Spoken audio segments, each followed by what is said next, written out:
I first noticed the strange car 3 days before Christmas.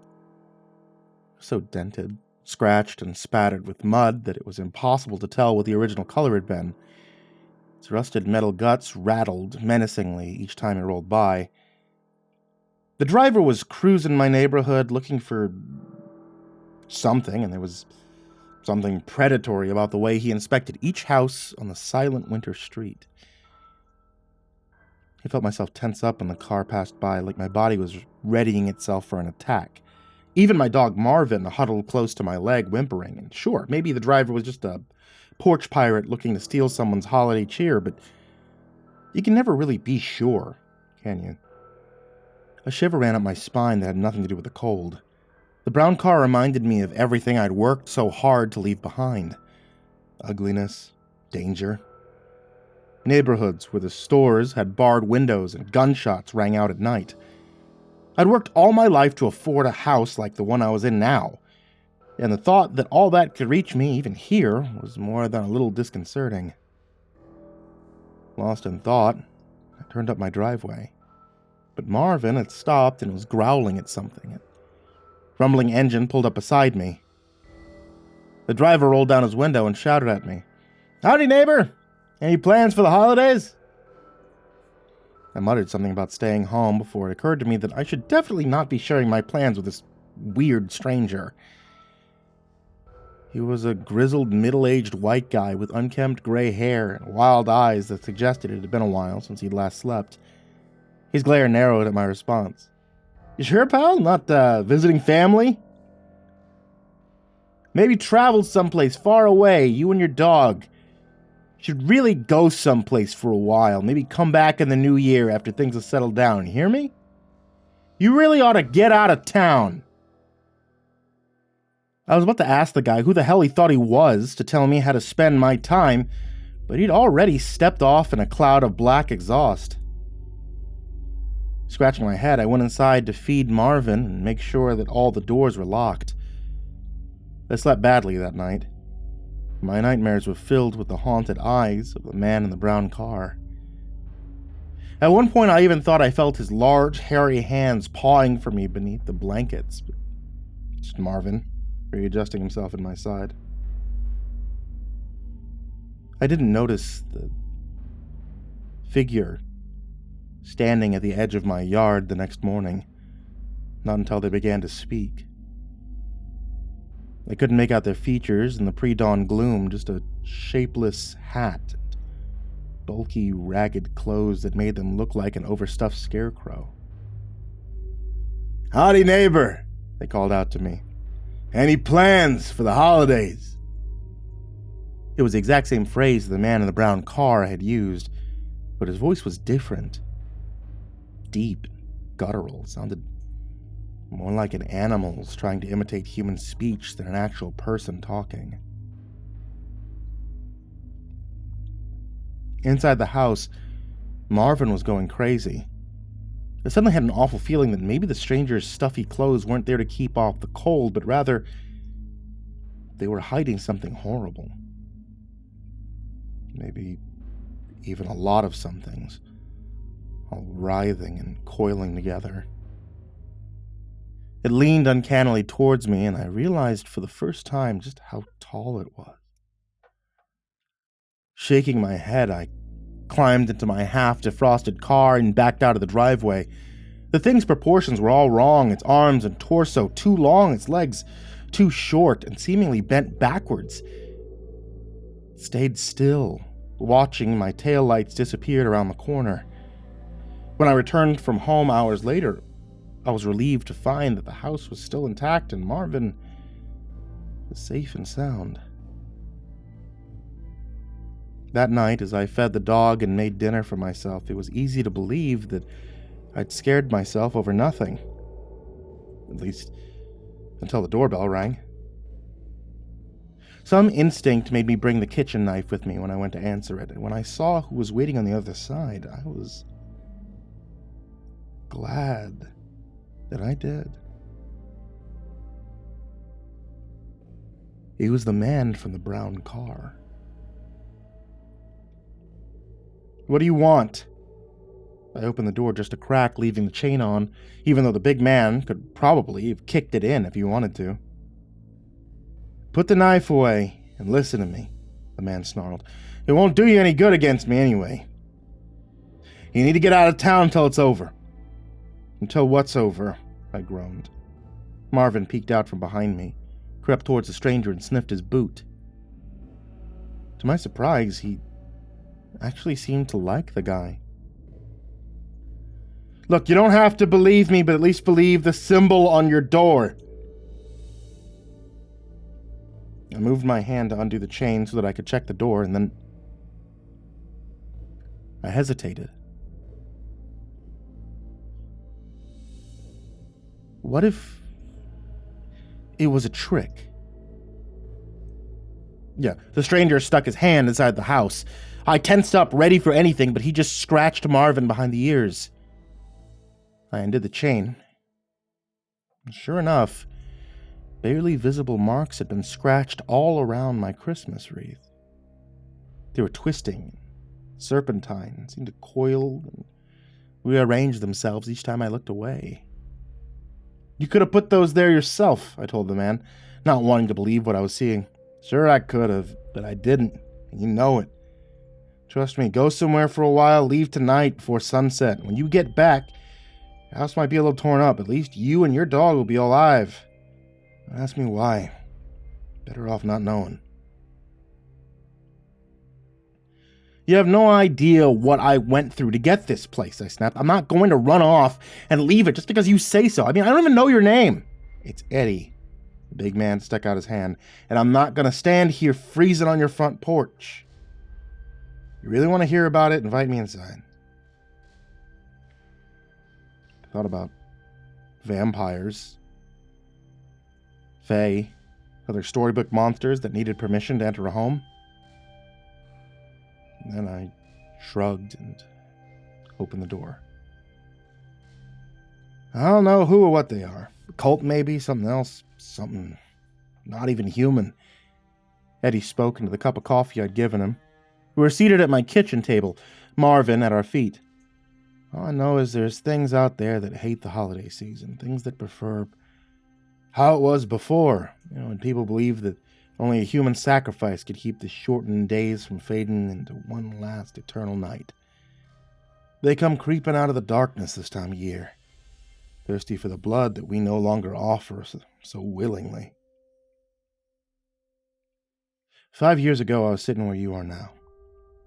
I hadn't heard the stories. Wouldn't have believed him if I had. I had a construction contractor with a house in the suburbs, a wife, 2 beautiful children. I'd never seen or experienced anything that could cause me to doubt the laws of science. And then, on Christmas Eve, I heard a knock on the door. Turned on the porch light and I saw 3 of them looking in the window. They looked young, like kids or teenagers, and they were wearing Halloween costumes. My first thought wasn't fear, not even when I saw that dead, hollow look in their eyes. I was concerned. Below zero out there, one of them a pale blonde boy in a skeleton costume. He wasn't even wearing shoes. The girl behind him wearing a flimsy fairy costume with ripped up wings. Snow was falling right onto her bare skin. They were going to freeze to death out there, whoever they were, so I opened the door and that's when they took out their weapons. The boy in the skeleton costume pulled a length of chain with a meat hook on the end from his skull-shaped plastic bucket. The girl had been hiding a pair of butcher knives in her fairy wings, and another whose shape was hidden by a bulky scarecrow costume was holding a razor-sharp reaper's scythe. I tried to slam the door on him. The scarecrow swung it into the gap. The trio forced their way inside. I would have thought I was dreaming.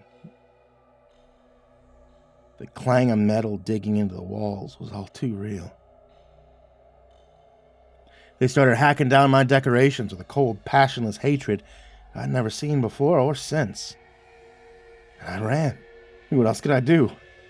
Didn't have a weapon. I had to warn my family. My kids were watching some movie in the family room, but my wife heard the destruction, came to investigate. She barely even had time to register my look of terror, for the girl in the fairy costume was on her, running across the wall like a goddamn spider, sinking her teeth into my wife's neck. Till the day I die, I'll never forget those teeth. They were filed down and sharp. Gums curled back like the girl was surviving on something that humans weren't meant to eat. If she was even human in the first place, that is. I looked around for a weapon. The only thing I had was a wine bottle from dinner. I shattered it on the head of the one attacking my wife, but the fairy costume girl didn't seem to notice. She just stared at me with those blank, dead eyes, and then I felt something wet running down my ribs. The scythe was so sharp I had barely felt it cut at first, but then it turned to agony. By that point, the kids were up and moving around, and all I could think of was them. I had to protect him, and pressing my hand against the bleeding gash on my side, I hobbled to the living room, and Scarecrow followed after me like he had all the time in the world. Lights were out in the living room. Christmas carols still playing on the TV. But to my horror, the kids were nowhere to be seen. Behind me, I could hear the sound of skeleton boys shredding more of our decorations, and I knew that it was only a matter of time before the intruders tore me apart just as mindlessly. I glanced down, and eyes were glittering beneath the couch. It was the kids. Their eyes got wide when they saw the crimson stain on the side of my white t-shirt, but I pressed my fingers to my lips and gestured that they should follow me. We kept low, crawling across the carpet, and hoping the hellish figures destroying our house would stop to peek over at the edge of the couch. We were almost to the basement stairs, and I smelled something burning. Thick, black smoke billowed up from the corner of the room where our Christmas tree was on fire. Backlit against the flames stood the skeleton boy, whirling his chain and looking right at us. I yelled at the kids to run. I threw myself at him. He wasn't even half my size, but it was like hitting a marble statue. Didn't even seem to notice the blows of my fist. Instead, he whipped me with the chain until I screamed in pain, blinded by my own blood, helpless to fight back. Metal links of the chain coiled around my neck, and I remember thinking, at least the kids got away. Then he tugged hard, ripping the skin of my neck, cutting me loose. I tumbled down into the basement. And even though the house was burning down around us, he walked down the stairs slowly. He kept me alive on purpose, but why? It's like the three of them were drawing energy from my pain and fear. I locked one of the basement doors behind me. Not like I thought it would do much good. I pulled my kids into a closet with me. I hugged them close, holding the spit-dampened cloth over my mouth against the tendrils of smoke that were creeping under the door. I heard the lock snap. Now the door flew open. Kids and I were soaked in sweat. I could hear the walls snap and crackle as flames consumed the house. But it wasn't loud enough to drown out the calm footsteps of the boy in the skeleton costume as he strolled towards our hiding place, dragging his chain along the floor behind him. Everything about me was becoming hazy and gray. My lungs felt like they were being squeezed, crushed slowly. Some enormous hand. Then came a sudden loud crack. And everything went black. According to the rescue workers, I'd passed out from smoke inhalation. After the central supports of the house collapsed, my kids, they said they were killed instantly. Ruptured water line prevented the fire from roasting me alive like my wife had been. I survived, but I was in rough shape. Months of hospital care, rehabilitation, psychiatric evaluations. Bills left me penniless.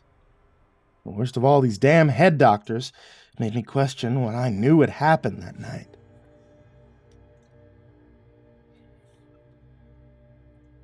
They blamed my memories on smoke inhalation, brain damage. There's no evidence left to prove them wrong. I learned later that even if they had been, it wouldn't have mattered. By the time I got out of that place, I didn't know what was real anymore. Little by little, I did begin doing some research about holiday home invaders, and I realized that I wasn't alone. There are hundreds of cases, all written up as isolated incidents. Even though many of them shared the same characteristics, there were hardly ever any survivors. But if there were, they always described the same thing. People in costumes invaded their home to perpetrate acts of horrible violence. They always say set fire to structures afterward, like the people inside are some sort of burned sacrifice. When I took what I'd found to the police, I was ignored altogether. Whether that was because of incompetence or some kind of cover-up, couldn't say.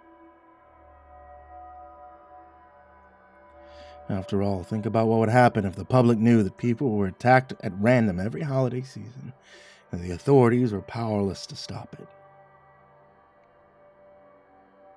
It'd be a mass panic. So, in the end, I did the only thing I could do. I decided to fight back myself. At first I thought the attacks were random, but they were not. Eddie took out a map. A black spot marked the location of each attack. He connected them in lines of red marker that crept across the paper like blood. He seemed to form a half-finished symbol, a star with too many points. So I knew the next attack was going to happen in this neighborhood, and when I saw the symbol on your door,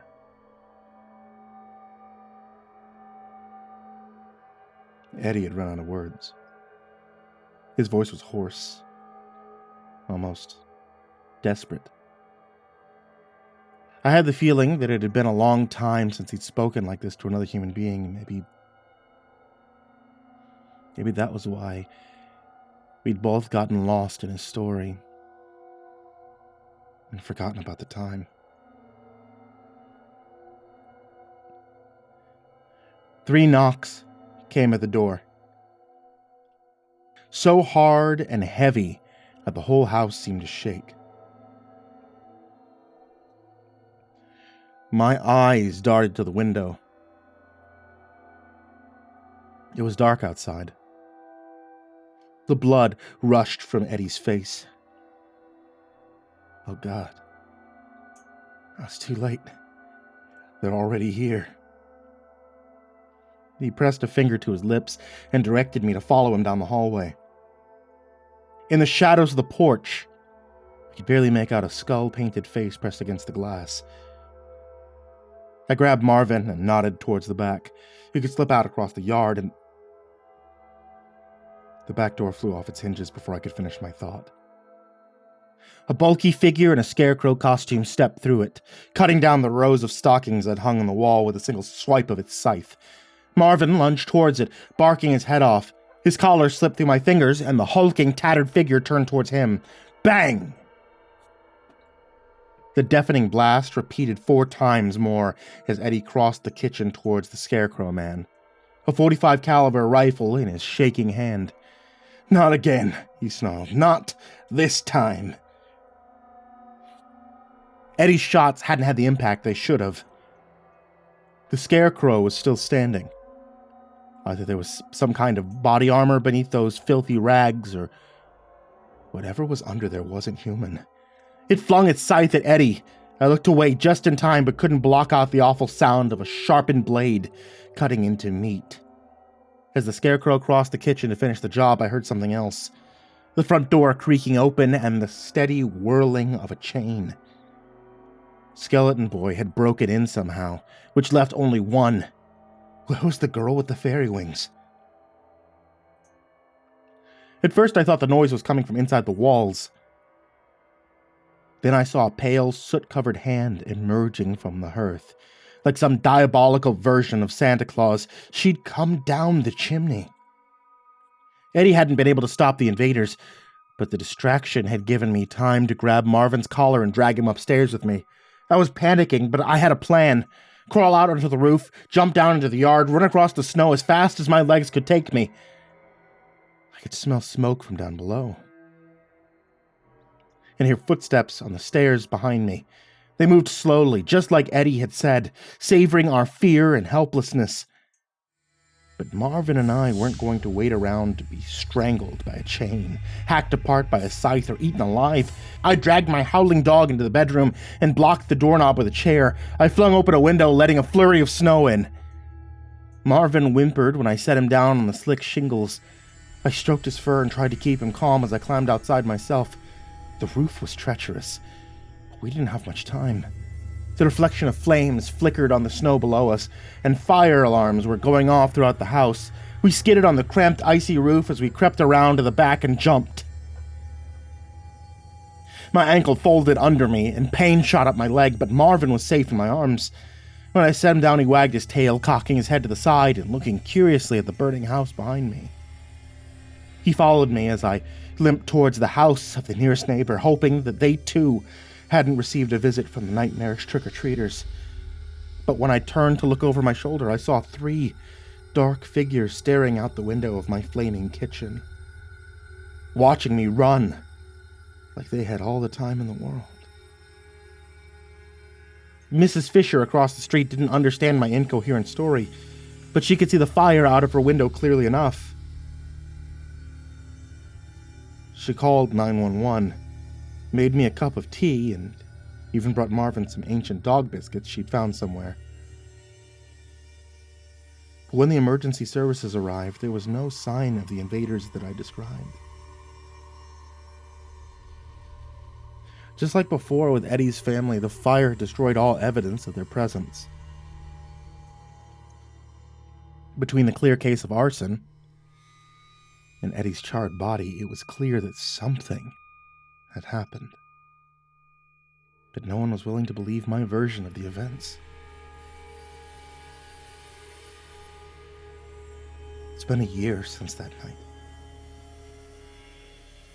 and the case remains open. Now as the days get colder and the nights grow longer, I think more and more about Eddie, about how he thought that he had escaped them, about how he thought he was the hunter instead of the hunted, and it makes me wonder, am I going to get another visit this year?